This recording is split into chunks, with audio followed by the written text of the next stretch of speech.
Hello everyone, welcome to my YouTube channel. So guys, आज की class में हम समझने वाले हैं मॉनेटरी पॉलिसी के बारे में, और मॉनेटरी पॉलिसी के जो हमारे टूल्स हैं इनके बारे में हम डिटेल में डिस्कशन करेंगे। बहुत सारे स्टूडेंट्स को क्लियर होता है ये टॉपिक, और कुछ स्टूडेंट्स को डाउट रहता है, राइट। जब भी हम अपनी प्रिपरेशन स्टार्ट करते हैं तो देखो, एक ना एक बार स्टार्टिंग में चीज़ें हमें समझने में डिफ़िकल्ट लगती है। मैं अपनी बात करूँ तो फॉर श्योर कि जब मैंने 2018-17 में जब प्रिपरेशन स्टार्ट की थी, सो ये टर्म्स मुझे भी कंफ्यूजिंग लगती थी कि भाई इनमें डिफरेंस क्या होता है, एग्जैक्टली में है क्या, हमारे एग्ज़ाम में कैसे पॉइंट आते हैं, कैसे क्वेश्चन फ्रेम होते हैं इस टॉपिक से। सो ये सारे कन्फ्यूजन स्टूडेंट्स के माइंड में होते हैं जब भी हम टॉपिक को फर्स्ट टाइम देखते हैं, right. So the point is, इसका सोल्यूशन क्या है? इसका सोल्यूशन ये है कि हम इस वीडियो में डिटेल में मॉनेटरी पॉलिसी और मॉनेटरी पॉलिसी के टूल्स वन बाय वन करके सिंपल लैंग्वेज में डिस्कशन करेंगे, हम आपको समझाएंगे। देन फिर नेक्स्ट वीडियो में इस टॉपिक से रिलेटेड आपको क्वेश्चंस मिलेंगे कि कैसे क्वेश्चन हमारे एग्ज़ाम में फ्रेम हो सकते हैं। सो ये कॉमर्स में हमारी बैंकिंग यूनिट का टॉपिक है। सिंपल एंड इजी क्वेश्चंस इसमें से आते हैं अगर हमें टॉपिक एक बार समझ में आ जाता है। तो हमें फोकस क्या करना है? कॉन्सेप्ट क्लैरिटी पर। जब हमारे कॉन्सेप्ट क्लियर होंगे देन ऑटोमेटिकली हम क्वेश्चंस बहुत ही आराम से कर पाएंगे। आप ये वीडियो कंप्लीट देख लीजिए, देन आप क्वेश्चंस की जब वीडियो आपको मिलेगी तो आप मेरे आंसर बताने से पहले ही आप खुद से आंसर बताओगे कि मैम इस क्वेश्चन का ये आंसर है। सो द पॉइंट इज़, पहले हम टॉपिक क्लियर करेंगे और फिर उसके बाद हम क्वेश्चंस पर मूव ऑन करेंगे। आपको थोड़ा सा पेशेंस रखना होगा क्योंकि टॉपिक हमारा डिटेल में होगा, तो बिल्कुल बेसिक चीज़ें भी होंगी, विद एग्जांपल हम समझेंगे। But the point is, in case अगर आपको ये टॉपिक आता है तो आप ये वीडियो की स्पीड 1.5 पे करके देख सकते हो, तो ऑलमोस्ट 30-40 मिनट्स की वीडियो आपकी 20 मिनट्स में कंप्लीट हो जाएगी। बट अगर आप फर्स्ट टाइम ये टॉपिक रीड कर रहे हो, आपको कन्फ्यूजन है, डाउट होता है इन टर्म्स में, देन आप नॉर्मल पे ये वीडियो गो थ्रू करना। तो एक बार नॉर्मल देख के फिर आप रिवाइंड करके स्पीड में देख सकते हो, ठीक है। सो गाइज, शुरू करते हैं हमारा टॉपिक, मॉनेटरी पॉलिसी क्या है। And the important point is कि अगर आपको टॉपिक समझ में आता है, आपको हमारी ये वीडियो अच्छी लगती है, सो हमारे चैनल को आप सब्सक्राइब कर लीजिए और हमारा टेलीग्राम चैनल भी आप ज्वाइन कर सकते हो। ये नोट्स, ये PDF वर्जन में आपको टेलीग्राम चैनल पर मिल जाएगी और आप उसको सेव रख सकते हो कभी भी रीड आउट करने के लिए रिविजन पर्सपेक्टिव से। ओके गाइज, सो मॉनेटरी पॉलिसी क्या है इसको समझते हैं। देखो, मॉनेटरी पॉलिसी की यहाँ पे बात हो रही है। Monetary means related to the money, right, कि भाई जो मनी से रिलेटेड हो। अब पॉइंट आता है कि मनी से रिलेटेड सारे काम कौन हैंडल करता है? हमारा RBI। RBI क्या है? रिजर्व बैंक ऑफ इंडिया, हमारे इंडिया का सेंट्रल बैंक, राइट। सो RBI भी इम्पॉर्टेंट टॉपिक है। बैंकिंग में एक क्वेश्चन आता है मोस्टली RBI से रिलेटेड, लाइक फुल फॉर्म बताओ, कौन से कमीशन ने सेटअप किया था, एक्ट कब आया था, इस्टेब्लिशमेंट कब हुई थी, ये इसका हेड ऑफिस शिफ्ट कब हुआ था, नेशनलाइज्ड कब हुआ था, राइट। कब तक ये पाकिस्तान का सेंट्रल बैंक था, बांग्लादेश का सेंट्रल बैंक था। सो ये सारी कुछ कुछ बेसिक इन्फॉर्मेशन, RBI के ऑब्जेक्टिव्स क्या हैं, RBI फंक्शंस क्या क्या परफॉर्म करता है, जो आपको पता होने चाहिए, ठीक है। सो मॉनेटरी सप्लाई को, मनी को कंट्रोल कौन करता है? हमारा RBI। हम बात करें हमारा रिजर्व बैंक ऑफ इंडिया, जो हमारे इंडिया का सेंट्रल बैंक है, राइट। सेंट्रल बैंक मतलब ये हेड है। होता है ना कि नॉर्मली हम कहें कि भाई जितने भी कमर्शियल बैंक, जितने भी डेवलपमेंट बैंक, जितने भी बैंक्स हैं इंडिया में, प्राइवेट, पब्लिक, फॉरेन, बेसिकली उन सबका हेड हम इसको कहेंगे कि भाई ये सबसे ऊपर है और सब बैंक को कंट्रोल करता है। अब इंडिया में अगर हमें कोई बैंक खोलना है तो हमें लाइसेंस लेना पड़ता है पहले RBI से, राइट। सो इन सब बैंक का head RBI, basically banking industry का हेड हम बोल सकते हैं RBI।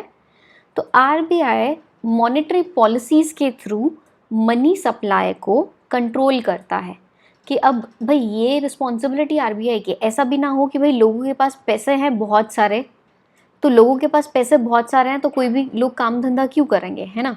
कि फॉर एग्जाम्पल कि अब मुझे समोसा खाना है, ठीक है, अब मुझे समोसा खाना है, मैं मार्केट में गई, मैंने शॉपकीपर को बोला कि भैया एक समोसा बना दो, तो वो कहता है कि नहीं मेरे को तो नहीं बनाना, मेरे को काम नहीं करना। मैंने कहा भाई आप 20 रुपए का समोसा आता है, 50 रुपए ले लेना, समोसा बना दो मेरे लिए।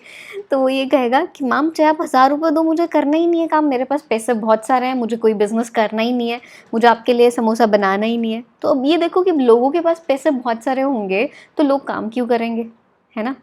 So the point is monetary policy means वो टूल जो आरबीआई प्रिपेयर करता है कि मनी सप्लाई को मार्केट में कंट्रोल कैसे करना है। ये इस मॉनेटरी पॉलिसी के डिफरेंट इंस्ट्रूमेंट्स के थ्रू मनी सप्लाई को रेगुलेट करना भी हम बोल सकते हैं, कंट्रोल करना भी हम इसको बोल सकते हैं कि भाई लोगों के पास पैसे कम है, ज़्यादा है, बैंक कितना लोन दे सकते हैं, क्या रेट चार्ज करनी है, क्या इंटरेस्ट चार्ज होगा, तो वो सारी चीज़ें कंट्रोल होती हैं बेसिकली। ओके, सो ये तो हमारा हुआ सिंपल मीनिंग किस चीज़ का, हमारा सिंपल मीनिंग कि मॉनेटरी पॉलिसी एक्चुअल में है क्या, राइट। इतना आप लोगों को समझ में आया। अब हम आगे चलते हैं। इंस्ट्रूमेंट्स कौन कौन से हैं मॉनेटरी पॉलिसी के। देखो अभी हम यहाँ पर दो चार्ट बनाएंगे और ये दोनों चार्ट आप अपने नोट्स में खुद से बनाओगे। आप चाहो तो ये पीडीएफ सेव करके रख लेना, या फिर आप शॉर्ट नोट्स बनाना चाहते हो तो आप प्रिपेयर कर लेना। इंस्ट्रूमेंट्स की जब हम बात करते हैं, मॉनेटरी पॉलिसी के टूल्स की जब हम बात करते हैं, है ना, तो वो टूल्स का हम दो तरीके से क्लासिफिकेशन करते हैं। एक हमारा होता है डायरेक्ट इंस्ट्रूमेंट्स और एक हमारा क्लासिफिकेशन है इनडायरेक्ट इंस्ट्रूमेंट। डायरेक्ट इंस्ट्रूमेंट्स की जब हम बात करते हैं तो इसमें हमारा आता है CRR, SLR and refinance facility. जब हम इनडायरेक्ट टूल्स की बात करते हैं तो इनडायरेक्ट टूल्स में हमारा आता है रेपो रेट, हमारा बैंक रेट। आपको टेंशन नहीं लेनी है, इन सब के बारे में हम समझेंगे डिटेल में 1 बाय 1 करके। ये क्लासिफिकेशन इम्पॉर्टेंट है, एग्जामिनर पूछता है which of the following is a direct instrument of monetary policy, या फिर इनमें से कौन कौन से इनडायरेक्ट है ये फाइंड आउट करो। तो मल्टीपल स्टेटमेंट की फॉर्म में ऐसा क्वेश्चन हमारा फ्रेम हो सकता है। रेपो रेट, बैंक रेट हम बात करें basically reverse repo rate, and the fourth one is OMO, open market operations, MSF and MSS. So ये हमारा क्लासिफिकेशन है अंडर द डायरेक्ट इंस्ट्रूमेंट्स और ये हमारे क्लासिफिकेशन आते हैं इनडायरेक्ट इंस्ट्रूमेंट्स में, ठीक है। एक तो हम इस तरीके से मॉनेटरी पॉलिसी को क्लासिफाई करते हैं, डायरेक्ट और इनडायरेक्ट। तो आप ये चार्ट बना लेना, मुझसे थोड़ा सीधा नहीं बना है तो सीधा इसका आप खुद से भी कर सकते हो, ठीक है। होता है ना कि भाई वो सेंस समझ में आनी चाहिए, अब हैंडराइटिंग कैसी है, सीधा बना नहीं बना, लाइक स्पेलिंग मिस्टेक है, जो भी है इन चीज़ों को हमें अवॉइड करना है, हमें फोकस करना है कॉन्सेप्ट पे। ओके, नाउ जब हम सेकेंड क्लासिफिकेशन की बात करते हैं, सो हमारा सेकेंड क्लासिफिकेशन बेसिकली होगा according to the quantitative instruments,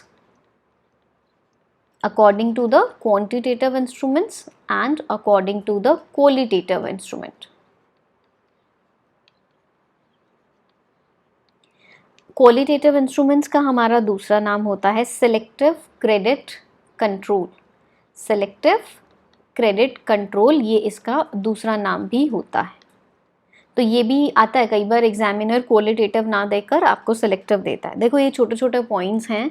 so what I want is कि आपको अगर हम टॉपिक डिस्कस कर रहे हैं तो उससे रिलेटेड हर एक चीज़ पता हो, ये मेरा मोटिव है। क्वांटिटेटिव टूल्स में हमारे क्या क्या आएंगे, क्वांटिटेटिव टूल्स में हमारे आएंगे bank rate, OMO which is open market operations, हमारे लीगल रिजर्व रेशो।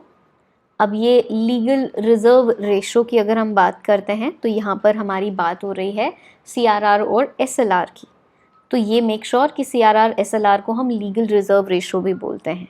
एंड हमारा लिक्विडिटी एडजस्टमेंट फैसिलिटी LAF में हमारे आती है रेपो रेट और हमारी reverse repo rate. And the last one is MSF। सो ये हमारे कुछ क्वांटिटेटिव टूल्स जिनको हम कंसीडर करेंगे। और हम बात करें क्वालिटेटिव टूल्स की, तो क्वालिटेटिव टूल्स में हमारे आते हैं, first is margin requirement,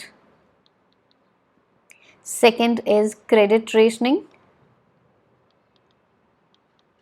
third is moral persuasion, and the fourth one is direct action.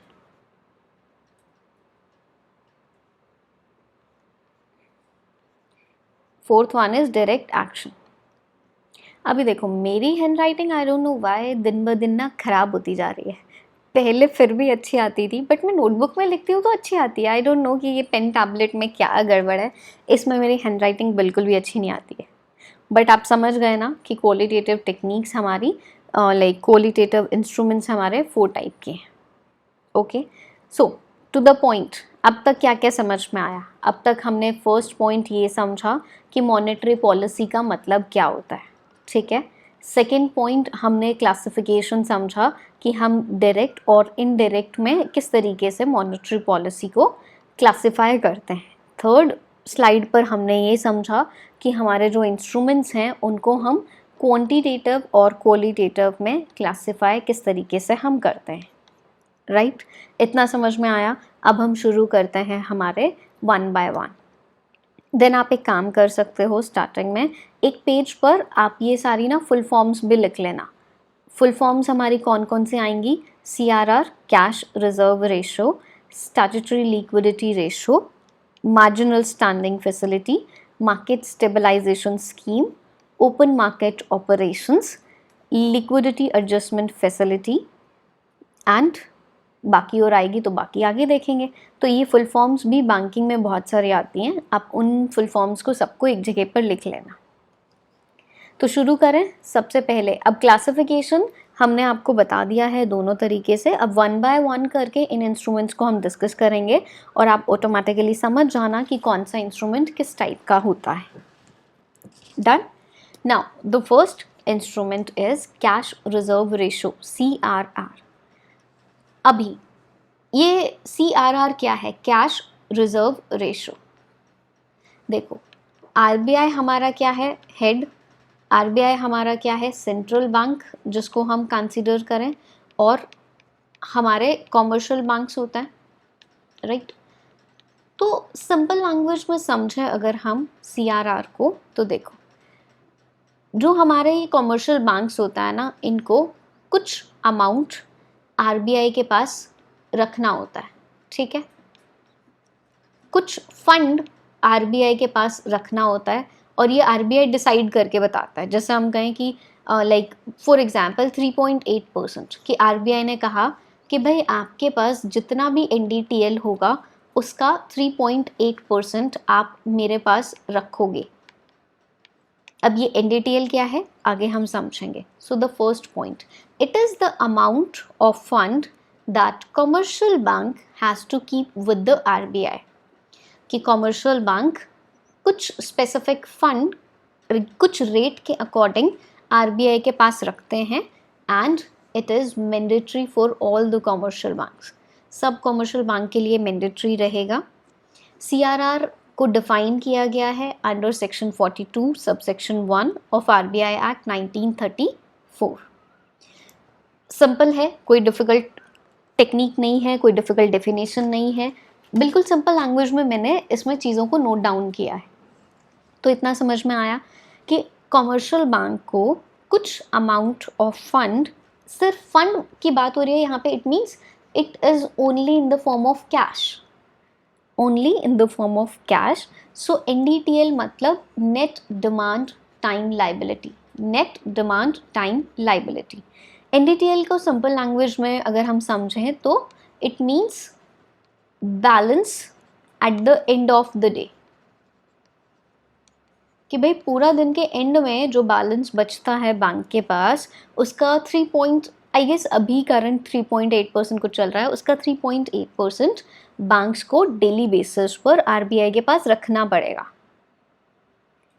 NDTL calculate कैसे करते हैं ये हमारे लिए ज़रूरी नहीं है, बट लाइक एग्ज़ाम पर्सपेक्टिव से ज़रूरी नहीं है, बट अगर हम नॉलेज के लिए पढ़ें तो एनडीटीएल का हमारा फॉर्मूला होता है total of demand deposit plus term deposit minus withdrawal liability. ये हमारा एनडीटीएल कैलकुलेट करने का फॉर्मूला होता है। सो कुछ फिक्स परसेंटेज कॉमर्शियल बैंक को आरबीआई के पास रखना होता है सिर्फ कैश फॉर्मेट में, और हम ये कहें कि सीआरआर हमारा डेली बेसिस पर कैलकुलेट किया जाएगा। सो ये था हमारा टॉपिक कैश रिजर्व रेशो के बारे में। तो आपको समझ में आया सीआरआर हमारा होता क्या है। अब बात है कि भाई ये आरबीआई किस तरीके से सीआरआर के बेस पर मनी सप्लाई को कंट्रोल करेगा। अब समझना तो हमें ये है। अब एक सिंपल सा एग्जाम्पल हम लें। ओके, सिंपल सा एग्जाम्पल हम ले रहे हैं। ये आरबीआई है, ये हमारा सीआरआर है, और हम ये कहें कि ये अवेलेबल अमाउंट, एक टेबल हम ड्रॉ कर रहे हैं छोटी सी, ठीक है, और हम यहाँ पर लें क्रेडिट क्रिएशन और हमारा मनी फ्लो। देखो, लेट्स से बैंक वालों के पास पैसे हैं 10 लाख रुपए, एक सिंपल एग्जांपल। इसका मार्केट पर इम्पैक्ट देखेंगे, सीआरआर के कम या ज़्यादा होने पर क्या इम्पैक्ट पड़ता है। बैंक वालों के पास हैं 10 लाख रुपए, और हमने कहा कि सीआरआर अगर हमारी 10% है तो 10 लाख का 10% मतलब 1 लाख रुपए। तो मतलब 1 लाख रुपए कॉमर्शियल बैंक आरबीआई के पास रख देंगे। तो इनके पास कितनी अमाउंट बचेगी लोन देने के लिए? आगे ये लोन देंगे 9 लाख रुपए का, राइट। अब मैं ये अगर ये पॉइंट कहूँ कि सीआरआर बढ़कर 20% हो जाता है, या फिर 20 बहुत ज़्यादा होगा, 12% हो जाता है, तो अब कॉमर्शियल बैंक आरबीआई के पास 1,20,000 रुपये रखेंगे, और हम ये कहें कि 8,80,000 रुपये के उनके पास अवेलेबल अमाउंट है और वो लोन दे सकते हैं। अब आपने एक चीज़ नोटिस की, क्या चीज़ नोटिस की कि सीआरआर के बढ़ने पर जो फ्लो ऑफ फंड है वो कम होगा। अब कॉमर्शियल बैंक के पास पैसे कम हैं तो कॉमर्शियल बैंक लोन कम देगा, राइट। एंड हम बात कहें कि भाई मनी फ्लो जो है, मनी फ्लो भी हमारा लेस मनी फ्लो होगा मार्केट में, क्योंकि कॉमर्शियल बैंक के पास कम पैसे होंगे तो वो कम लोन देगा। जो मनी फ्लो है मार्केट में वो कम होगा, क्योंकि ज़्यादा पैसे तो आरबीआई के पास उन्होंने सीआरआर के बेसिकली सीआरआर के नाम का उन्होंने रख दिया, तो अब उनके पास कम पैसा है, कम लोन देंगे, मार्केट में पैसे कम जाएंगे, लोगों के पास कम पैसे होंगे। सो द पॉइंट, जब लोगों के पास पैसे बहुत सारे हैं तो आरबीआई सीआरआर की रेट बढ़ा देगा ताकि मनी फ्लो कम हो जाए, ताकि लोन कॉमर्शियल बैंक कम देंगे, लोगों के पास पैसे कम होंगे। दूसरी तरफ दूसरा एग्जाम्पल कि सीआरआर की रेट लेट से 5% हो जाती है, तो अब सिर्फ कॉमर्शियल बैंक को 50,000 रुपये आरबीआई के पास रखने होंगे, और बाकी के 9,50,000 रुपये कॉमर्शियल बैंक के पास अवेलेबल है और वो उस अमाउंट का लोन दे सकता है।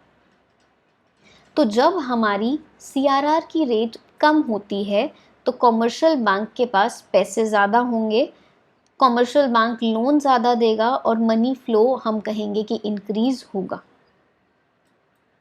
तो एक चीज़ नोटिस किया आपने क्या? The relation between the CRR and the money flow is opposite. CRR बढ़ता है तो मनी फ्लो कम होगा, क्योंकि ज़्यादा पैसे आरबीआई के पास तो रख दिए हमने, तो मार्केट में पैसे कम।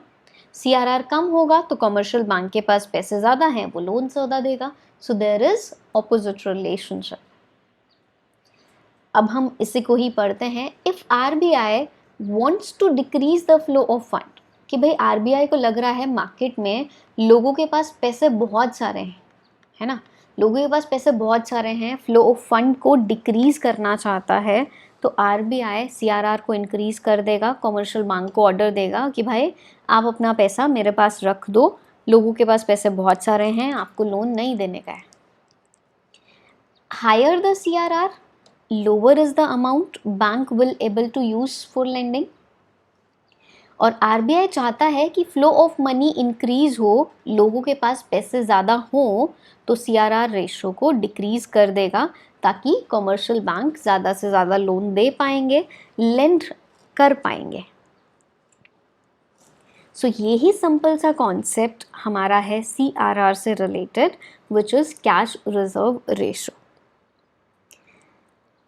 सो गाइज ये इम्पॉर्टेंट है ये स्लाइड, इसको हमने सिंपल लैंग्वेज में पहले एग्जाम्पल से समझा और फिर ये मीनिंग जो यहाँ पर गिवन है इसको हमने डिस्कस किया। आगे चलें, नेक्स्ट इज एसएलआर। एसएलआर की हमारी full form statutory liquidity ratio. SLR क्या है? एसएलआर मीन्स ये आरबीआई और ये हमारे कमर्शियल बैंक्स, राइट। अब एसएलआर स्टैट्यूटरी लिक्विडिटी रेशो वो अमाउंट, वो रेट जिस रेट पर कमर्शियल बैंक को प्रॉपर फंड बैलेंस हम कहें कि अपने पास रखता है विद इटसेल्फ। जैसे आरबीआई कमर्शियल बैंक को गाइडलाइंस देगा कि भाई आपको ना 20% कम से कम अपने पास रखना है, तो 20% बेसिकली अपने पास रखना है। लाइक हम रैंडमली समझ रहे हैं, वो आपको लेटेस्ट देखना है कि लेटेस्ट रेट क्या फ़िलहाल चल रही होती है। सो एसएलआर मीन्स वो रेट जो कमर्शियल बैंक अपने पास अमाउंट रखते हैं। एसएलआर को डिफाइन किया गया है under section 24 of banking regulation act. ये भी छोटा सा पॉइंट, कैलकुलेट कैसे होगा? On the basis of NDTL. NDTL means the net demand and time liability, कि जैसे बैंक कहेगा कि भाई 20% ऑफ एनडीटीएल आपको अपने पास रखना है। ये कैश फॉर्मेट में, गोल्ड में, गवर्नमेंट सिक्योरिटीज़ में, इन तीनों में से इन तीनों में से किसी में भी या कॉम्बिनेशन में हम रख सकते हैं। और सीआरआर में सिर्फ कैश फॉर्मेट में रखना होता है। एनडीटीएल की full form net demand and time liability. It means simple language में balance at the end of the day. ये भी डेली बेसिस पर कैलकुलेट होता है, कोई मिनिमम लिमिट नहीं है, मैक्सिमम लिमिट है 40%। सो ये एसएलआर मीन्स वो रेट जो कमर्शियल बैंक्स अपने पास सेव रखते हैं, जिस रेट पर वो कैश, गोल्ड या गवर्नमेंट सिक्योरिटीज़ अपने पास रखेंगे। जैसे कि हमने कहा, अगर उनका NDTL the balance at the end of the day is 10 lakh rupees and RBI कहता है कि भाई आपको 20% अपने पास रखना है, तो भाई आप 2 लाख रुपए अपने पास रखोगे और बाकी के 8 लाख रुपए आप एज ए लोन दे सकते हो। क्लियर? अब इनका इम्पैक्ट अगर हम समझें तो इम्पैक्ट क्या है? अगर हमारी एसएलआर रेट बढ़ती है तो हम कहेंगे कि बैंक वालों के पास लेस अमाउंट होगी आगे लोन देने के लिए। एसएलआर रेट अगर हमारी कम होती है तो बैंक वालों के पास मोर अमाउंट होगी लोन देने के लिए। कैसे? 10 लाख रुपीज़ एनडीटीएल है, अगर आरबीआई कहता है कि भैया आप सिर्फ 10% रखो, तो मतलब 1 लाख रुपए वो अपने पास रखेंगे और बाकी के 9 लाख रुपए का वो लोन दे सकते हैं। हम बात करें, आरबीआई ने कहा कि 15% रखना है भैया आपको कम से कम, तो वो 1.5 लाख अपने पास रखेंगे और बाकी का 8,50,000 रुपये का वो लोन दे सकते हैं। तो एसएलआर की रेट बढ़ती है तो बैंक वालों के पास लेस अमाउंट होगा लोन देने के लिए, right. So the point is, अगर आरबीआई चाहता है कि मनी फ्लो कंट्रोल हो, मार्केट में मनी सप्लाई कम हो, लोगों के पास पैसे कम हो, तो एसएलआर की रेट को बढ़ा देगा ताकि बैंक के पास कम पैसे होंगे लोन देने के लिए। और आरबीआई चाहता है कि मनी फ्लो इंक्रीज़ हो, लोगों के पास पैसे हो ज़्यादा से ज़्यादा, तो भाई एसएलआर की रेट को कम कर दो ताकि बैंक वालों के पास ज़्यादा पैसे होंगे लोन देने के लिए। So there is opposite relationship between the SLR rate and the money flow. सो ये था SLR। SLR मीन्स जिस रेट पर कॉमर्शियल बैंक अपने पास बैलेंस रखते हैं। CRR मीन्स जिस रेट पर कॉमर्शियल बैंक RBI के पास फंड रखेंगे कैश फॉर्मेट में, वो हमारा CRR, और खुद के पास रखते हैं वो हमारा SLR। So guys I know कि मेरी स्पीड बहुत स्लो है, तो मैं उन स्टूडेंट्स को पर्सपेक्टिव में लेकर चल रही हूँ जिनको डाउट रहता है। तो मेरा मानना ये है कि हम फोकस करें कॉन्सेप्ट क्लैरिटी पर, ना कि टाइम पर कि 5 मिनट में हमें कंप्लीट टॉपिक कवर करना है ना। Now the third instrument under the direct instrument is refinancing facility. So refinancing facility की जब हम बात करते हैं, इट मीन्स रीफाइनेंस करना, कि हमारा जो एग्जिस्टिंग डेप्ट ऑब्लिगेशन है हम उसको रीप्लेस कर देते हैं अनदर डेप्ट ऑब्लिगेशन से डिफरेंट टर्म्स पर। सो कोई भी बिजनेस या कोई पर्सन जो अपना पेमेंट शेड्यूल रिवाइज करना चाहता है अपनी रीपे करने के लिए, हम कहें कि ओल्ड लोन को हम पेड ऑफ करते हैं, रीप्लेस करते हैं हम नए लोन ऑफरिंग से डिफरेंट टर्म्स एंड कंडीशंस पर, इसको हम कंसीडर करते हैं। ये हमारा होता है refinancing facility. So direct instrument के तीनों पॉइंट हमारे कवर हैं। अब हम इनडायरेक्ट इंस्ट्रूमेंट्स के बारे में समझेंगे, एंड ये क्लास बहुत सारे स्टूडेंट्स के लिए हेल्पफुल होने वाली है। आपको इतना डिटेल लेक्चर इजी लैंग्वेज में बहुत कम मिलेगा, तो मेरा मानना ये है कि आप इस वीडियो को कंप्लीट देखकर और अपना टॉपिक बिल्कुल क्लियर कर सकते हैं।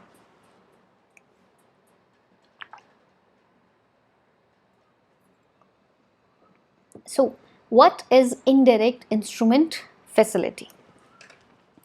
अब indirect में हमारा आता है, चार्ट आपने बना लिया था सेकेंड स्लाइड पे जो हमने बनवाया था आपको, LAF means liquidity adjustment facility।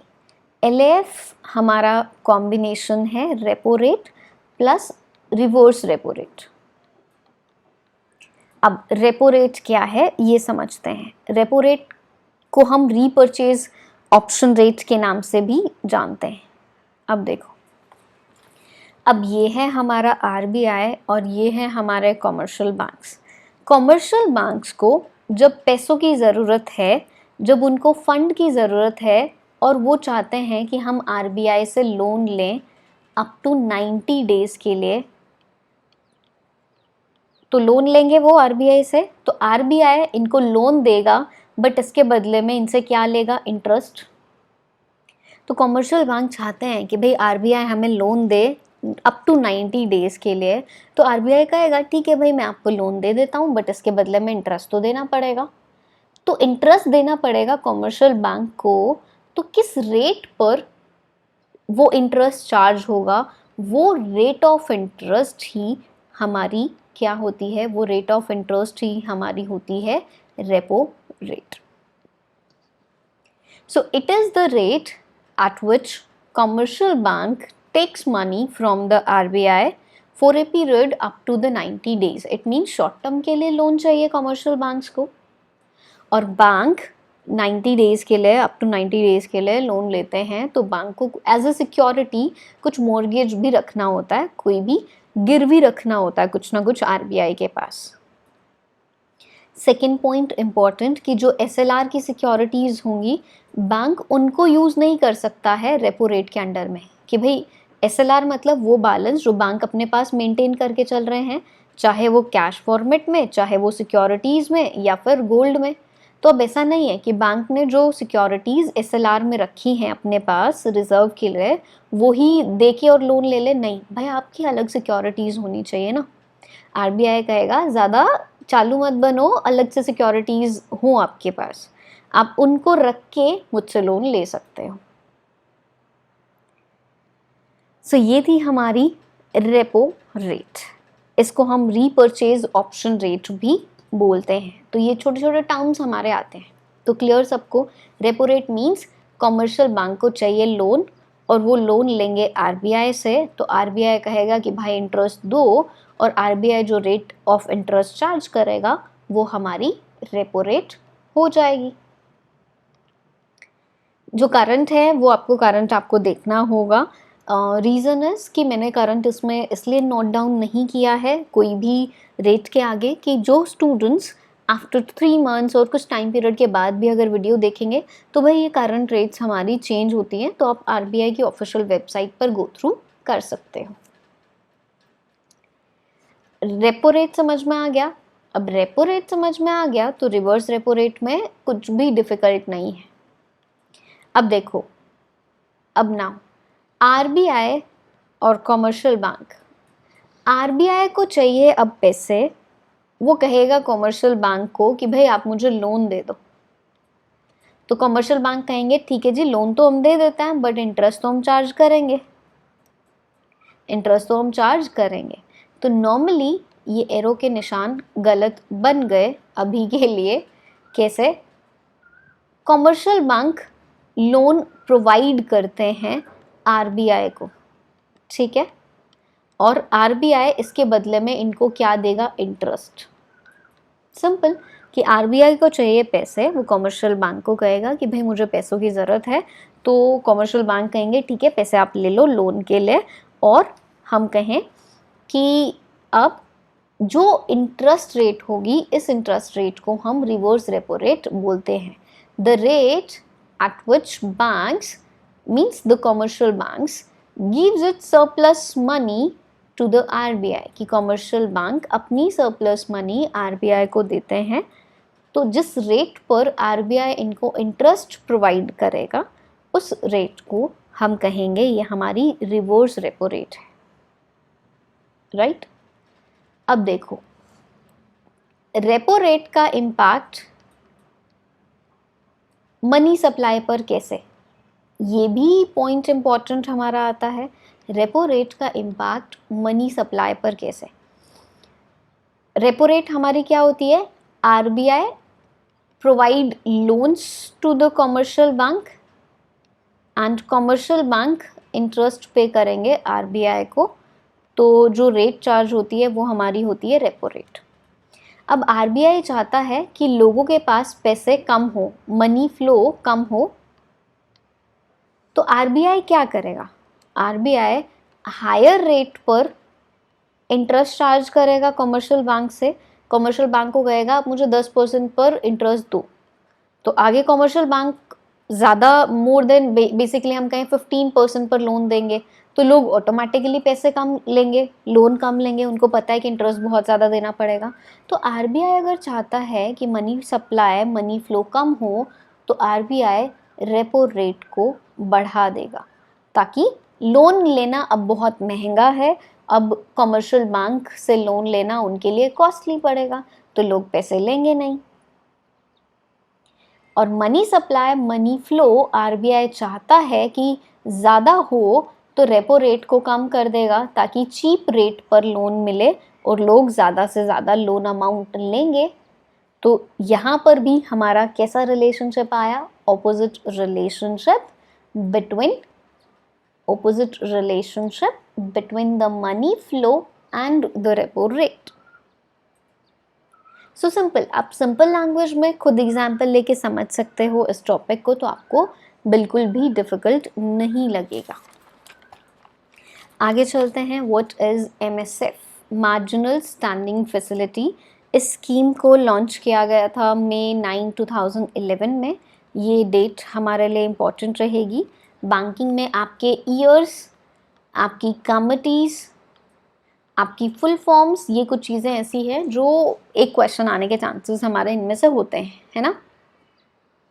Now marginal standing facility क्या है? अब देखो, अब अगर कॉमर्शियल बैंक्स को एक दिन के लिए या हम कहें 24 घंटे के लिए पैसों की ज़रूरत है, और वो बेसिकली हम कहें कि भाई हम कहें कॉमर्शियल बैंक पैसे लेते हैं एक दिन के लिए, 24 घंटे के लिए, ओवरनाइट के लिए, तो जिस रेट पर इंटरेस्ट चार्ज किया जाएगा वो रेट हमारी मार्जिनल स्टैंडिंग फैसिलिटी, हम उसको कंसिडर करेंगे।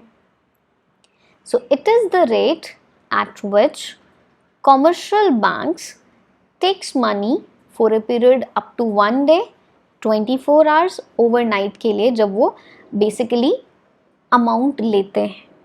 मिनिमम अमाउंट क्या है कि भाई मिनिमम 1 करोड़ होना चाहिए या फिर multiple to 1 crore. It is 2 not 0, it is 2. So minimum amount is 1 crore और multiple to 1 crore. Maximum amount आप अपने NDTL का 2% मैक्सिमम ले सकते हो. NDTL means the net demand and time liability. And SLR securities को हम यूज़ कर सकते हैं MSF फैसिलिटी के अंडर में लोन लेने के लिए. सो ये थी हमारी SLR सिक्योरिटीज़ को यूज़ हम कर सकते हैं, राइट. सो ये था हमारा topic related to the MSF marginal standing facility. Now the next is bank rate.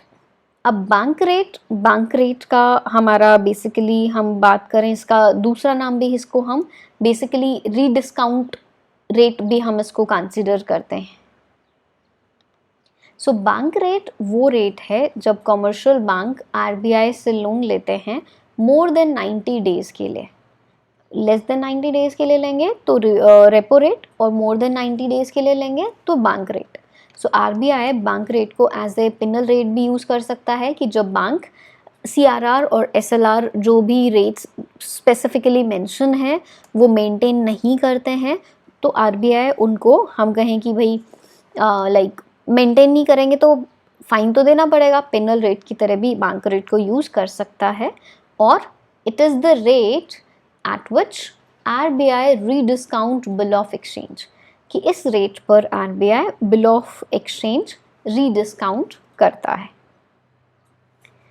So guys ये था हमारा बैंक रेट का टॉपिक. अब देखो ये सारी रेट्स पढ़ ली ना हमने. The relation between CRR, SLR, repo rate, bank rate, MSF with money flow is opposite. कि RBI चाहता है कि मनी फ्लो कम हो जाए तो RBI ये सारी चीज़ें इंक्रीज कर देगा. तो अब लोगों के पास पैसे कम होंगे, मनी फ्लो ऑटोमेटिकली कम हो जाएगा. RBI चाहता है कि मनी फ्लो ज़्यादा हो तो इन सब चीज़ों को बेसिकली इनको डाउन करके मनी फ्लो को बढ़ा सकता है, मनी सप्लाई को हम कहें कि इंक्रीज कर सकता है. तो देखो कि पूरे टॉपिक का क्रस्ट सिर्फ एक लाइन में हमने लिखा है और आप ये समझने के बाद क्वेश्चंस चुटकियों में सॉल्व करोगे for sure. Okay. Now OMO is open market operations. Basically OMO open market operations हमारा क्या है कि RBI गवर्नमेंट सिक्योरिटीज़ को सेल करके या परचेज करके मनी सप्लाई कंडीशंस को एडजस्ट करता है. मनी सप्लाई कंडीशंस को एडजस्ट करता है. तो RBI गवर्नमेंट सिक्योरिटीज़ को बाय या सेल अब कंसिडर करके देखेंगे, टेंशन मत लो. अभी मीनिंग समझो कि गवर्नमेंट सिक्योरिटीज़ को जो लॉन्ग टर्म सिक्योरिटीज़ होंगी उनको बाय या सेल करके मनी सप्लाई को कंट्रोल करता है. अब कैसे? RBI जब गवर्नमेंट सिक्योरिटीज़ को सेल करेगा तो गवर्नमेंट सिक्योरिटीज़ जाएंगी बेसिकली हम कहें लोगों के पास में, और लोग इसके बदले में देंगे मनी RBI को गवर्नमेंट सिक्योरिटीज़ खरीदने के नाम के, राइट. तो हम कहें कि जब RBI चाहता है कि वो लिक्विडिटी को अब्जॉर्ब कर ले, लिक्विडिटी को अब्जॉर्ब कर ले मीन्स RBI चाहता है कि भाई वो लोगों से पैसे अपने पास बुलाए, तो वो गवर्नमेंट सिक्योरिटीज़ को सेल करके लोगों को देगा और लोग RBI को पैसे दे देंगे, राइट. अब RBI चाहता है कि लोगों के पास पैसे हो, पैसे नहीं है बट RBI चाहता है लोगों के पास पैसे हो, तो RBI उन गवर्नमेंट सिक्योरिटीज़ को बाय कर लेगा. अब RBI लोगों को क्या देगा? पैसे, और लोग RBI को क्या दे देंगे? ये गवर्नमेंट सिक्योरिटीज़. सो इस तरीके से RBI सेल करके मनी को इंजेक्ट करता है, लिक्विडिटी को हम ये कहें कि RBI जब सेल करेगा तो मनी को अब्जॉर्ब करता है, ना कि इंजेक्ट. बेसिकली मनी को अब्जॉर्ब कर रहा है, लिक्विडिटी को अब्जॉर्ब कर रहा है, और RBI बाय करके लिक्विडिटी को बेसिकली इंजेक्ट कर रहा है कि लोगों के पास पैसे हो, उनके पास ज़्यादा से ज़्यादा अमाउंट हो. सो OMO इस तरीके से लॉन्ग टर्म सिक्योरिटीज़ बाय और सेल करके, जब आरबीआई सेल करेगा गवर्नमेंट सिक्योरिटीज़ को तो जो liquidity, sorry it's not liability, it is liquidity. अभी एक्चुअली मैंने ये कहीं से कॉपी पेस्ट नहीं किया है, लाइक ये टर्म्स ऐसे शॉर्ट मैंने अपने नोट्स में लिखी हुई थी और मैंने फिर वो टाइप किया है, इसको कहीं से भी कॉपी पेस्ट नहीं किया है, तो इसलिए ये स्पेलिंग और वर्ड्स मिस्टेक आपको मिलेंगे इसमें, बट आपको मैं पीडीएफ देने से पहले इसको करेक्ट कर दूंगी, ठीक है, टेंशन मत लेना। सो सेंट्रल बैंक गवर्नमेंट सिक्योरिटीज़ को सेल करेगा लिक्विडिटी को सक आउट करने के लिए, बेसिकली अब्जॉर्ब करने के लिए, क्योंकि लोगों को गवर्नमेंट सिक्योरिटीज़ मिलेंगी और लोग आरबीआई को पैसे देंगे, तो पैसे ज़्यादा किसके पास होंगे, आरबीआई के पास, तो वो लिक्विडिटी ऑटोमेटिकली अब्जॉर्ब हो जाएगी और liquidity from the system and by government securities जब बाय करेगा तो अब बाय करता है जब आरबीआई गवर्नमेंट सिक्योरिटीज़ को, तो लिक्विडिटी को इन्फ्यूज़ कर रहा है सिस्टम में, इंजेक्ट हम कहेंगे सिस्टम में कर रहा है। सो ये operations day to day basis पर इन्फ्लेशन को कंट्रोल करने के लिए आरबीआई करता है। So RBI open market operations का यूज़ करता है with the other monetary policy tools. तो इसमें आपको कंफ्यूज नहीं होना है। आरबीआई जब सेल करेगा तो सिक्योरिटी जाएंगी सिस्टम में, राइट, और सिस्टम से पैसे जाएंगे आरबीआई के पास में, तो ऑब्वियसली कि मनी फ्लो ऑटोमेटिकली कम हो जाएगा। आरबीआई जब बाय करता है तो सिक्योरिटीज जाएंगी लोगों के पास में, बेसिकली सिक्योरिटीज लोगों के पास से आरबीआई के पास जाएंगी और आरबीआई उनके नाम का उन लोगों को पैसे देगा, तो मनी सप्लाई हम कहेंगे कि इंक्रीज होता है। तो ये आपको ध्यान में रखना है, ठीक है। ओपन मार्केट ऑपरेशंस में लॉन्ग टर्म सिक्योरिटीज़ का हम यूज़ करते हैं। एमएसएस की बात करें, market stabilisation scheme. So market stabilisation scheme short term basically हैं, शॉर्ट टर्म सिक्योरिटीज़ यहाँ पर होंगी। 2004 में लॉन्च की गई थी। शॉर्ट टर्म सिक्योरिटीज़ मीन्स जिनका टर्म पीरियड 1 ईयर तक का है। So MSS monetary policy tool RBI use करता है। एक्सेस लिक्विडिटी को जब विड्रॉ करना होगा तो गवर्नमेंट सिक्योरिटीज़ सेल कर देगा ताकि लोगों से पैसे आरबीआई के पास आ जाएंगे और आरबीआई उनको सिक्योरिटीज़ दे देगा। और जब हम ये कहें कि नॉर्मली कि जब बाय करेगा आरबीआई तो आरबीआई उनको पैसे देगा और वो लोग सिक्योरिटीज़ आरबीआई को देंगे, तो money supply, money flow increase होगा। एक्सेस लिक्विडिटी को ऑब्जॉर्ब करना है तो आरबीआई सेल करेगा सिक्योरिटीज़ को। सो ये हमारा मार्केट स्टेबलाइजेशन स्कीम होती है। अब ये सारी थी हमारी क्वांटिटेटिव टेक्निक्स। अब हम डिस्कस करेंगे क्वालिटेटिव टेक्निक्स के बारे में। सो क्वालिटेटिव टेक्निक्स में हमारा फर्स्ट पॉइंट है क्रेडिट रेशनिंग।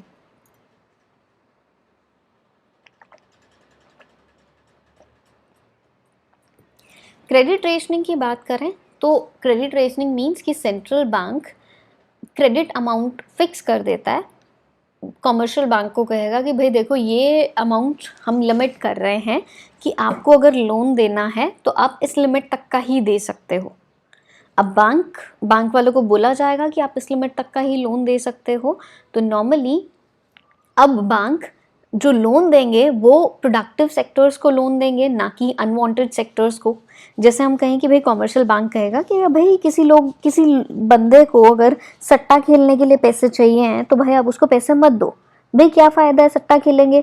और ऊपर से कोई इंडस्ट्री सेटअप कर रहा है, कोई अच्छा काम कर रहा है, कोई नई कंपनी बना रहा है, उसको आप लोन दो। मतलब कि प्रोडक्टिव सेक्टर्स को आप लोन दो, अनप्रोडक्टिव सेक्टर्स को नहीं, अनवांटेड सेक्टर्स को नहीं। तो नॉर्मली क्रेडिट रेशनिंग मीन्स कि क्रेडिट अमाउंट कितनी आप ग्रांट कर सकते हो ये लिमिट आरबीआई फिक्स कर देता है।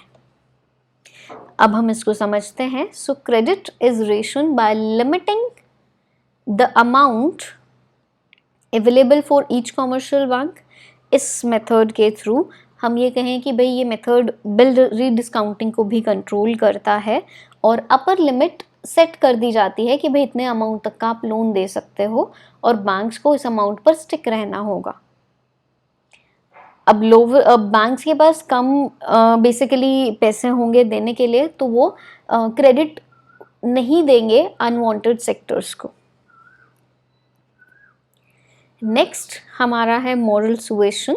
मोरल सुएशन की अगर हम बात करें तो देखो, मोरल सुएशन मीन्स सिंपल मतलब अगर हम इसका समझें तो सेंट्रल बैंक डायरेक्शंस देता है, सेंट्रल बैंक डायरेक्टिव्स प्रोवाइड करेगा, हम कहें कि गाइडलाइंस प्रोवाइड करेगा, सजेशंस देगा कॉमर्शियल बैंक को कि भाई आपको कब क्रेडिट सप्लाई रिड्यूस करना है।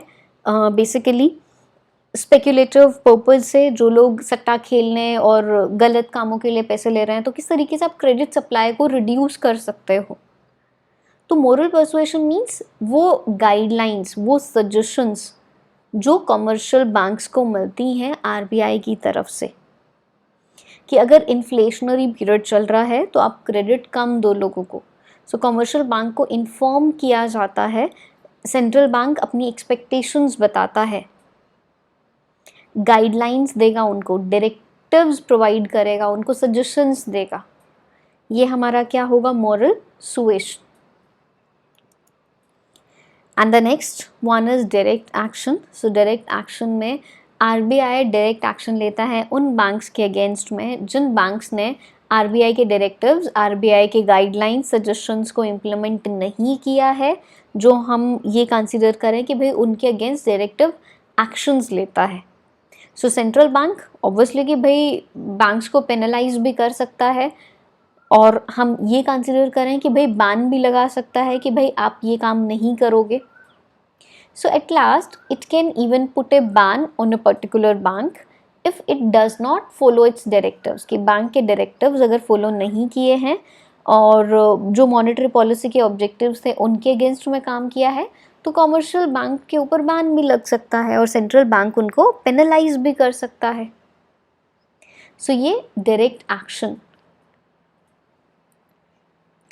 सो गाइज ये था हमारा topic, complete and detail topic of monetary policy.